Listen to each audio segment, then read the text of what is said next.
What is going on, world? What's up, YouTube? It's Zero here. Today I'm bringing you guys a brand new episode of the 8 Below Show. Welcome everyone to 8 Below. Thanks for being here, guys, to the best entertainment related show here on YouTube. And I'm super excited about our episode here today. We have a lot of stuff to talk about, so let's get into it. We've talked on a number of occasions, guys, here on the YouTube channel about Rainbow Six Quarantine, one of those games, guys, I'm really excited about, and I'm really excited to hear more information about it. But with that, guys, you can check out all of the Rainbow Six Quarantine content here on the YouTube channel. And what I will say is that this is slowly but surely turning into one of my most anticipated games of the year. And I'm hoping that it does come out here in 2020. There's a possibility, of course, that may be pushed into 2021 along with Watch Dogs and other titles from Ubisoft. But with that, guys, I wanted to take this first segment of the show and talk about the top 5 things that we want in Rainbow Six Quarantine. And when I say we, guys, I'm going to be giving you guys my thoughts and opinions here, but I know some of you may agree with some of the opinions and some of you may not. Either way, guys, I want to hear what your top 5 things that you want in Rainbow Six Quarantine in the comment section down below. So let's get into it. So coming in at number 1 for me, guys, is with Rainbow Six Quarantine, there's a real heavy emphasis from Ubisoft that this is going to be a co-op experience. And not saying that that's a bad thing. I'm all for co-op, and I speak about this all the time. Having a full package deal when it comes to these games is incredibly important. However, I don't want this to be just a co-op experience. I want this to also be a single-player experience. So, for example, if this is going to be a full-blown campaign, which I'm anticipating and expecting it to be a campaign, I'm hoping that I'm able to play by myself if I'd like, or if I want to play with my friends from a co-op perspective, I can do that as well. I just want more ways than just one to be able to play the campaign, even if that means that I'm playing this as a single player, and then there's, of course, like an AI that kind of takes the co-op perspective, which would be totally fine as well. I just want to be able to, if I want to play with my friends, I can. If I want to play by myself, I can do that as well. That leads me to number 2, guys, which is, I think it's really important, guys, from Rainbow Six Siege. One of the things that I really like Rainbow Six Siege. I think it's a great experience, but what it had was these operator missions. It didn't so much have, a full-blown campaign, which is what I really wanted, because I feel like from even just playing the operator missions, I thought to myself, man, if they made a full campaign out of this, it could have been something really cool, but they didn't do that. And what I'd like to see change here with Rainbow Six Quarantine is a full campaign, not just operator missions or whatever the case might be, or co-op missions. I want it to be a fully fleshed out campaign and story.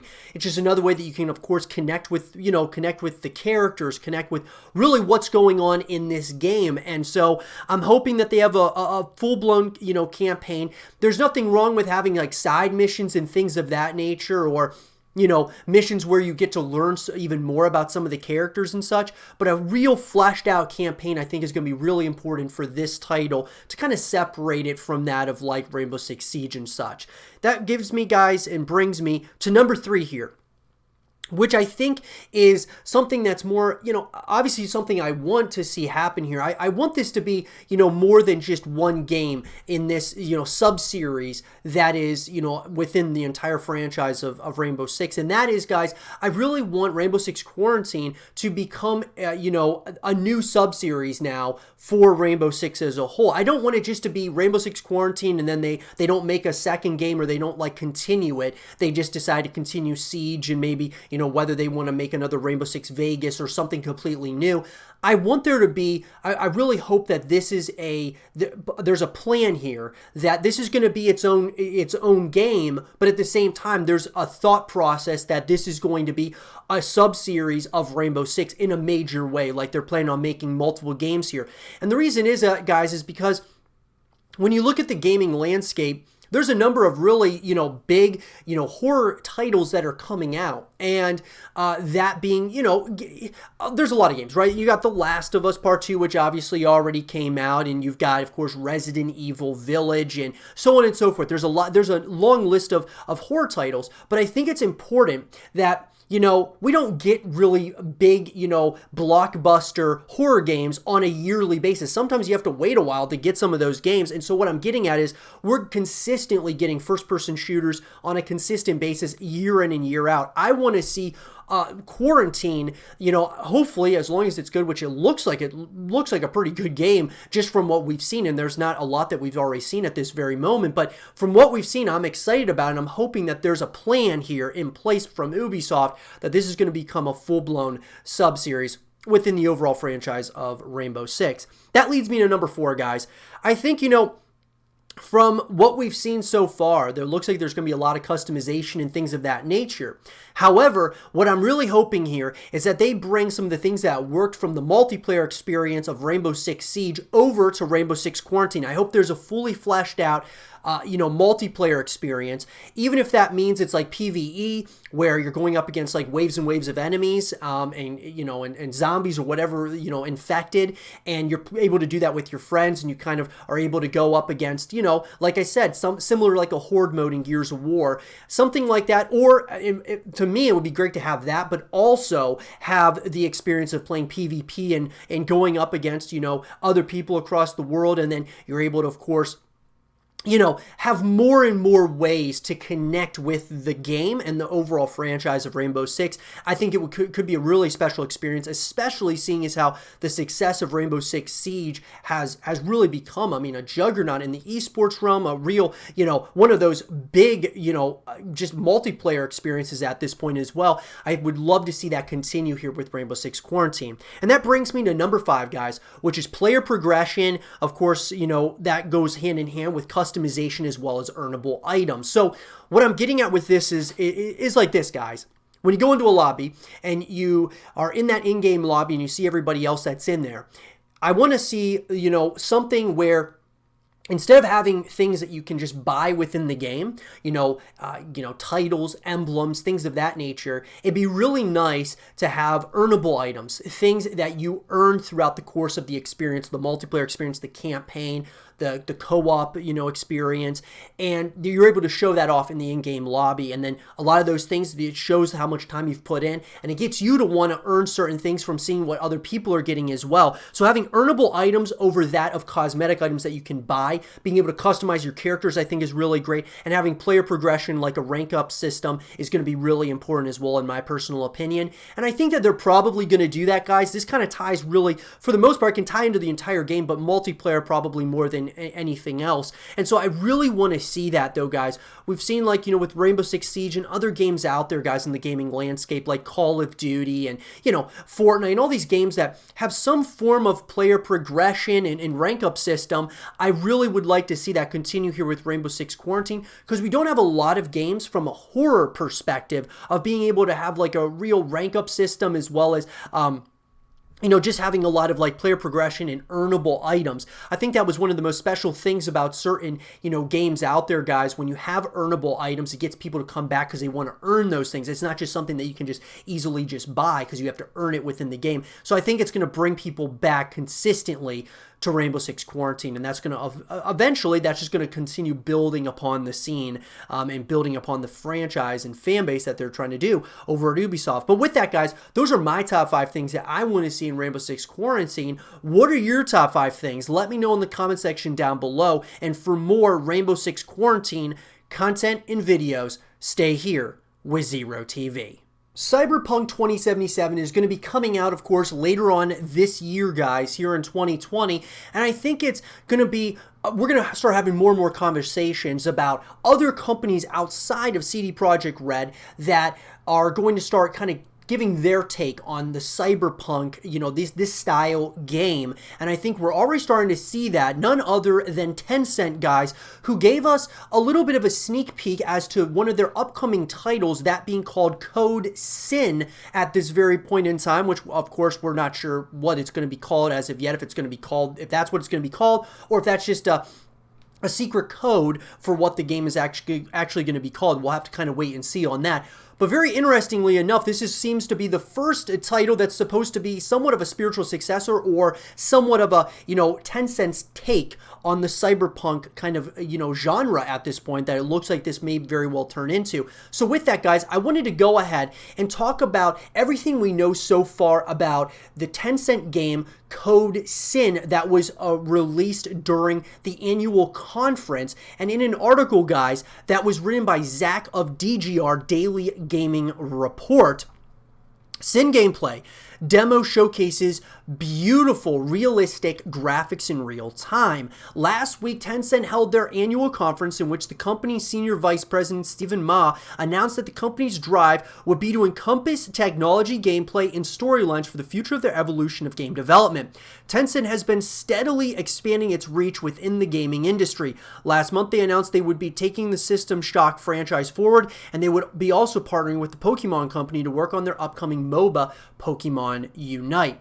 Among the 40-odd updates covered during the presentation, we saw the revealed demo of Code Sin, an upcoming open-world cyberpunk-inspired FPS. The demo itself is stunning and aims to push the limits of real-time graphics. Now, before we go any further, though, guys, here's what I'm going to say.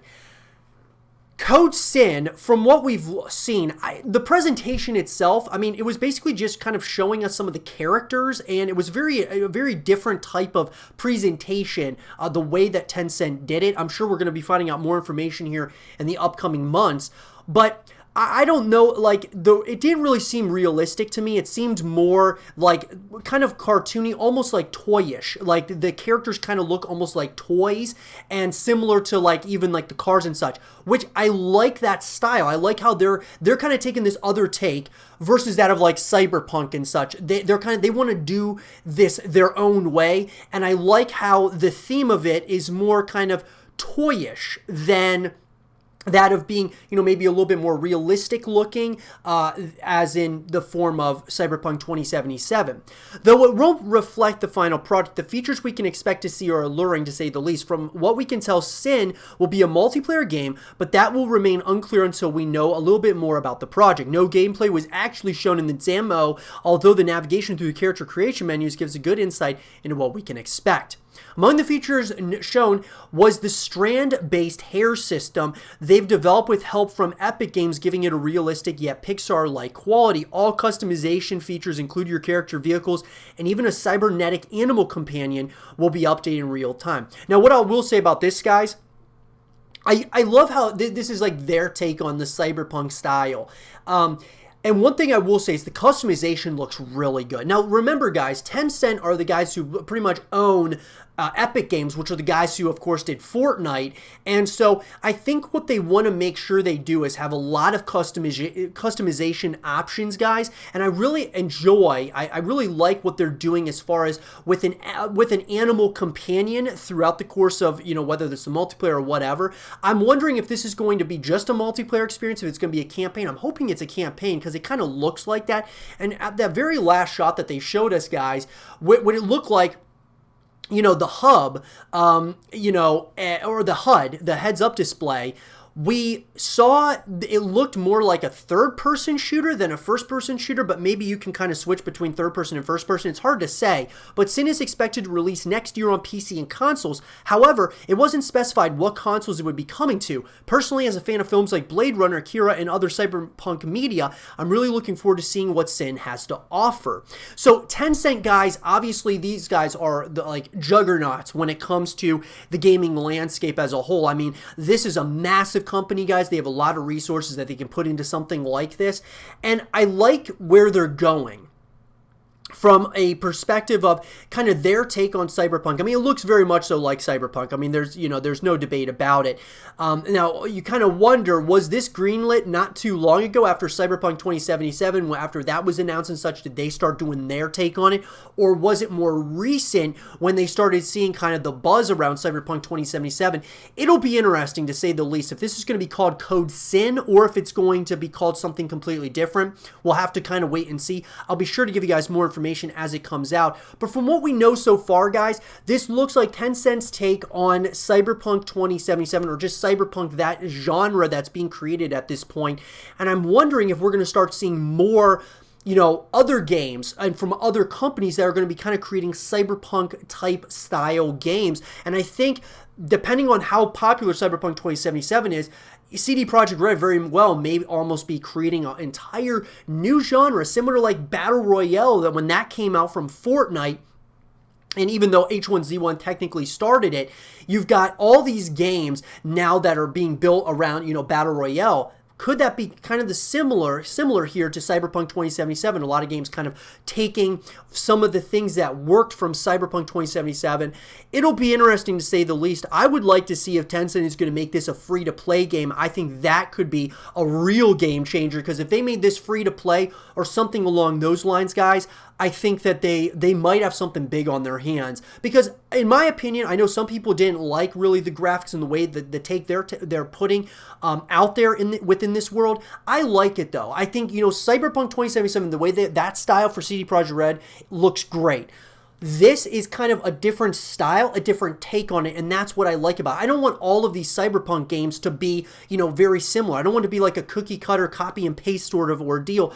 I want each company that does their take and they have their own, kind of twist on it.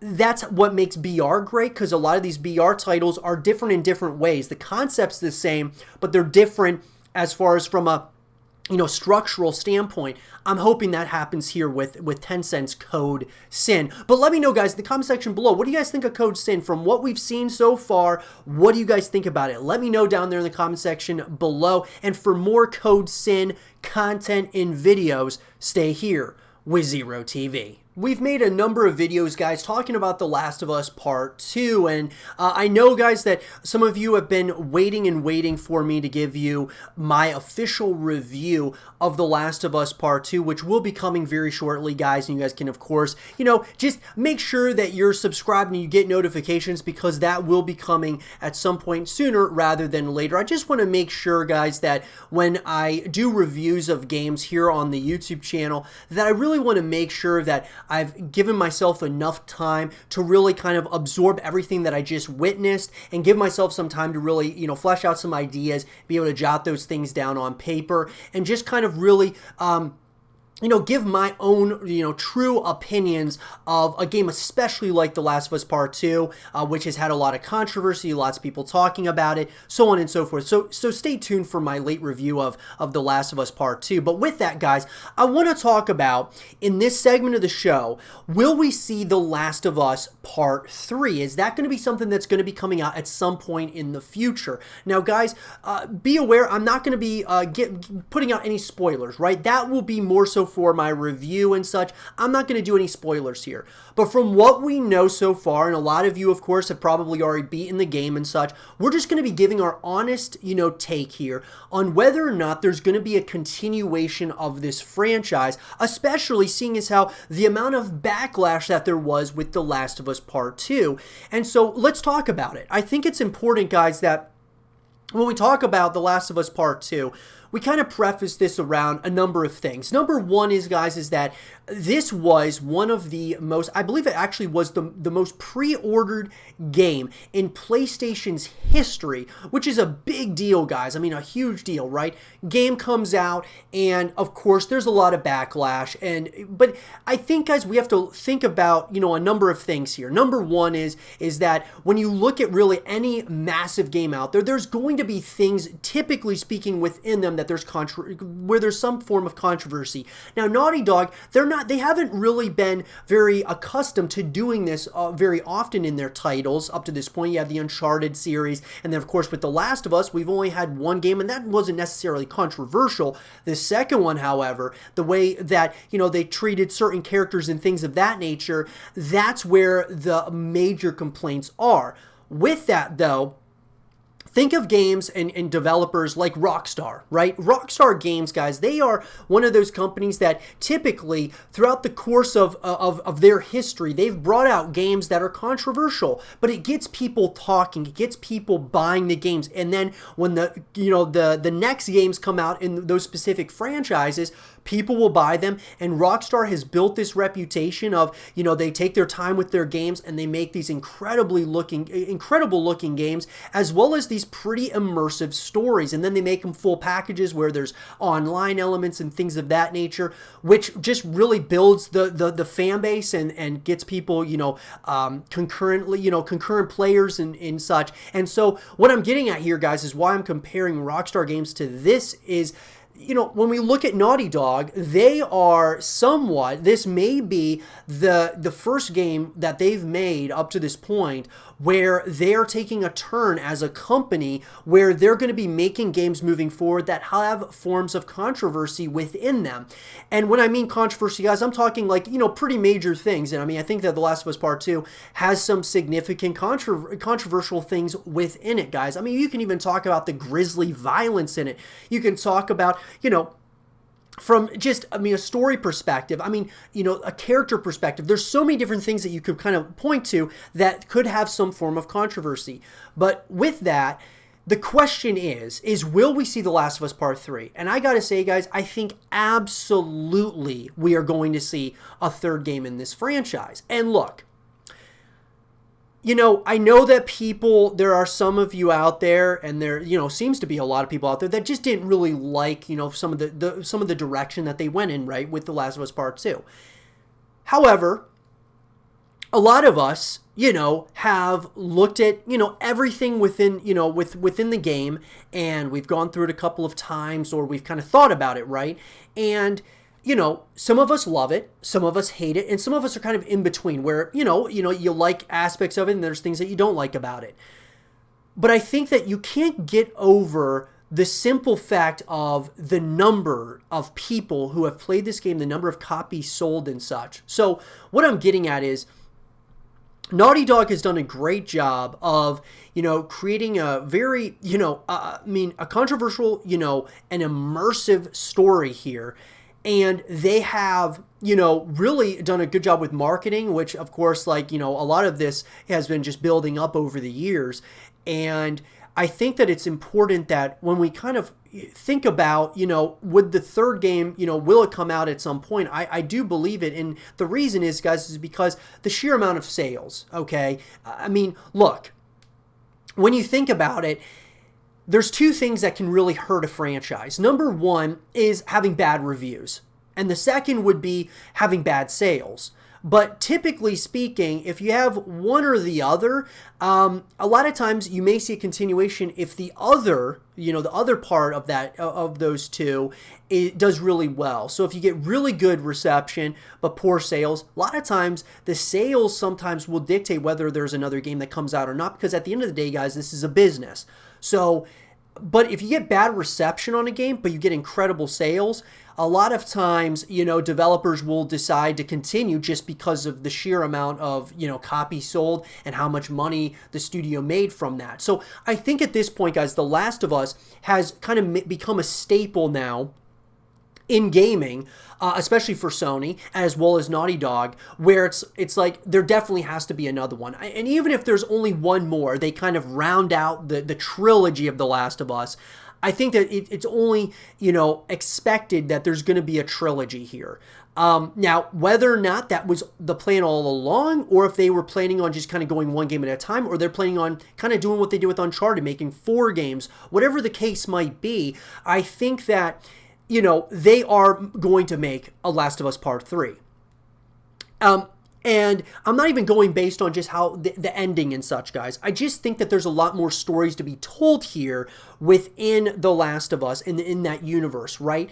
No matter what happens, guys, at the end, which like I said, we're not getting into spoilers here. I think it's important that there's going to be just more stories to be told within this world, within what they've built here. And so even if it's just one more game, maybe they can end it with a third game. But I just think that there's countless amounts of stories left to be told here. Now with that, Naughty Dog, is Last of Us Part 3 going to be the next game they work on? That's another question, guys. And I think we really have to look at, Uncharted. I think that, Nathan Drake's story is certainly over.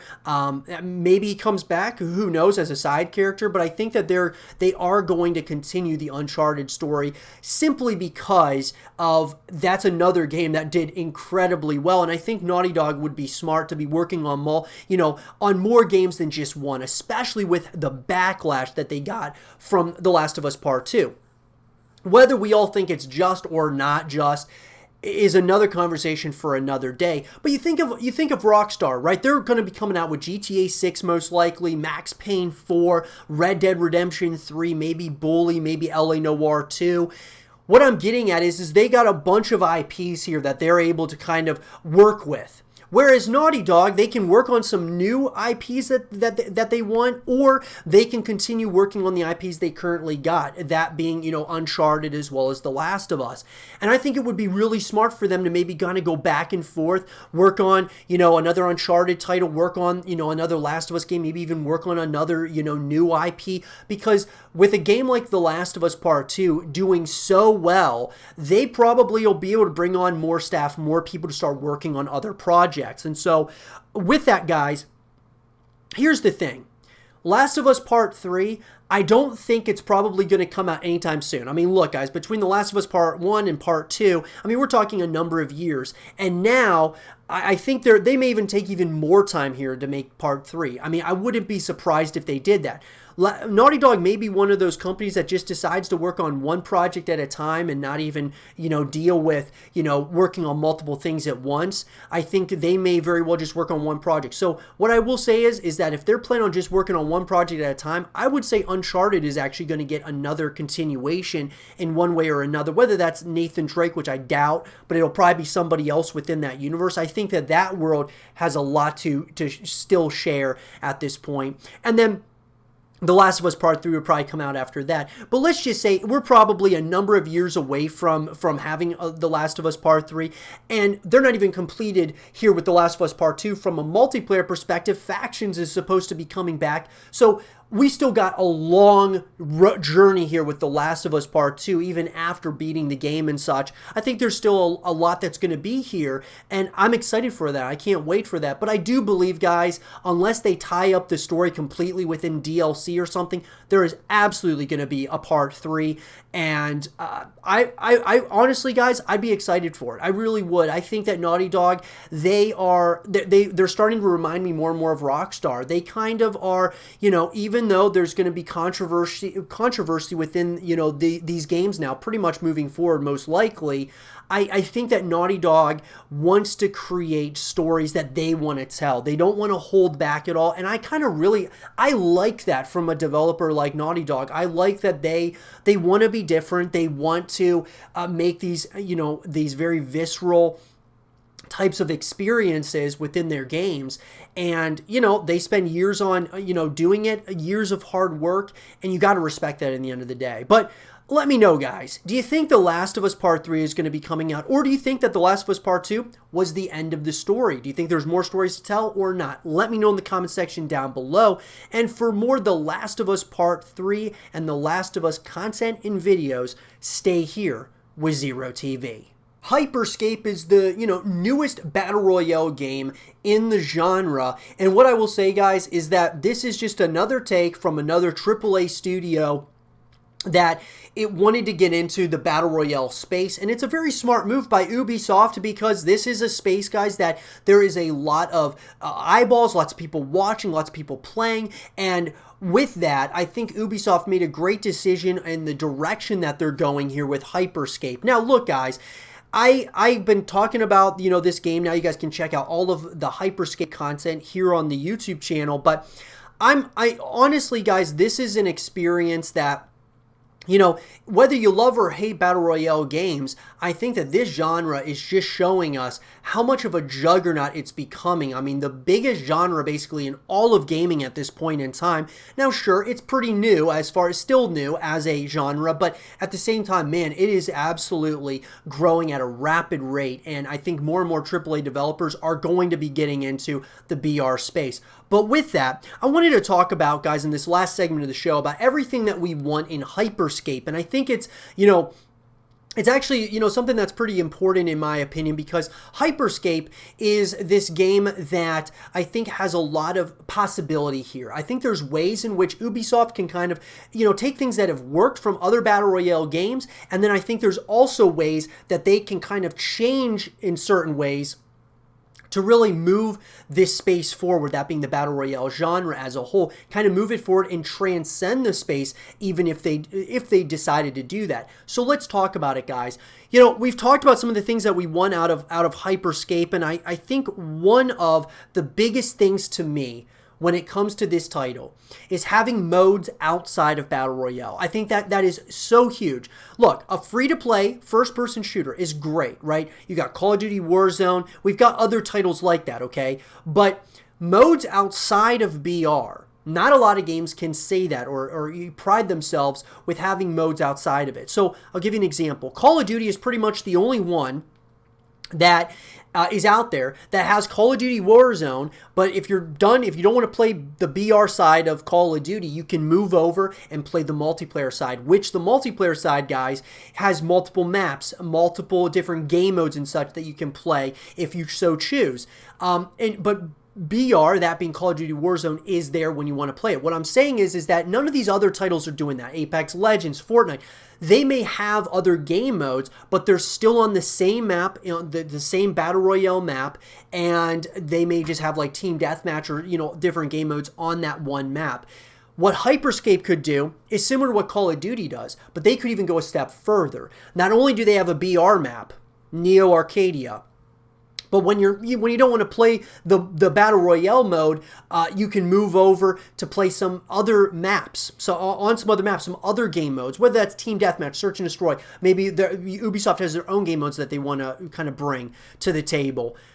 And then, you have other ways that you can connect, but the step further is that they can make those other modes and such free to play as well, which would expand this whole free to play thing in a major way. And so I think that they would be smart for them to, because for a lot of us, like myself included, you play BR for a little while, and after a while, sometimes it gets kind of stale and you want to go on and move over to another game. Whether you want to play campaign or you want to go ahead and, play some other game modes on a different game. The thing is, I think that with Hyperscape, if you had more ways than one to connect with this franchise, or what could be a franchise here, I think that that's going to be the better for this as a new title in the Battle Royale space.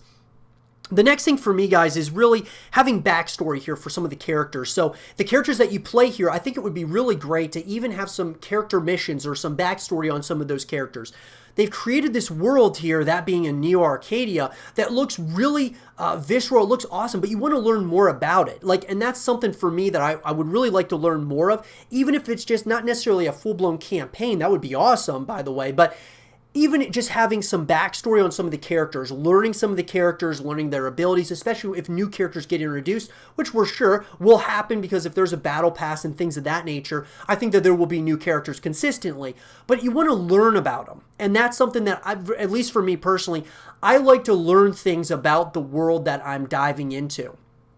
And so I think that would be really awesome, having backstory on the characters. That leads me to the next thing, guys, which I think Ubisoft here has a real opportunity, similar to what Apex Legends did. They could tie this place, Neo Arcadia and Hyperscape, into one of their current IPs. So Apex Legends, guys, all of you should know this at this point, but it's it's within the Titanfall universe, right? So with that, Hyperscape could easily be in the Watch Dogs universe, or it could be in one of these other universes that they've created, or an IP that they will create at some point. I would like to see that once again, guys, because I think that really makes it somewhat special. Like, when you think of like Watch Dogs Legion's coming out, it could certainly help promote Watch Dogs Legion when that does come out later this year or into next year. Hyperscape being in the Watch Dogs universe could really put some eyeballs on just Watch Dogs as a whole. I mean, you think about it, Watch Dogs is a decent-sized, franchise, but, it's certainly not as big as some of their other IPs. That could certainly build it in a major way. Apex Legends now is putting so many eyeballs on Titanfall, whereas Titanfall was not as big as like Call of Duty or, even Battlefield. Now, if Apex Legends, or I should say Respawn, decides to make another Titanfall game, using Apex Legends, they could really promote that game in a major way. And so what I'm getting at here is that there's more ways than one to making a game tie into another franchise that you own. I think that Apex Legends has shown that, and I think that they should do that here with Hyperscape, unless they decide they don't want to do that, but I think it would be a really smart move without a doubt. And with that, guys, I also want to talk about, from just a multiplayer perspective, this is really just talking about BR in general, but also talking about even if they made modes outside of it, having earnable items, having customization and such that you're able to earn things within the course of the game. Obviously, guys, when we talk about like the Battle Pass, you'd be able to usually buy the Battle Pass, and then as you play the game, you're able to earn things along the way. But I think, you could also just as easily just buy them, right? And so I think it would be really cool to have earnable items throughout the game that you can't buy whatsoever. It's just you actually just earn them. And so whether you're in the in-game lobby, you see other people's ranks, you see other people, what their emblems, their titles are. And we kind of said this earlier in the show with Rainbow Six Quarantine, but I think it's really important that you have that, guys. More ways that you're able to see what other people are earning, and then that gets you to want to earn them as well. Not just things that you can buy. Having, cosmetic items that you can buy is great for your character, but having things that you can earn bring people back to the game over and over and over again. And I think that would be really special as well. But overall, guys, these are the things that we want out of Hyperscape. And as I said, it's my opinions, and I want to hear if you guys share similar opinions or what your opinions are on Hyperscape as a whole and the things that you want. Let me know in the comment section down below. And for more Hyperscape content and videos, stay here with Zero TV. And with that being said, everyone, I hope you guys did enjoy this episode of the 8 Below Show. And if you guys did, leave a thumbs up, subscribe if you're new, stay positive, and as always, I'll talk to you guys all in the next one. Peace.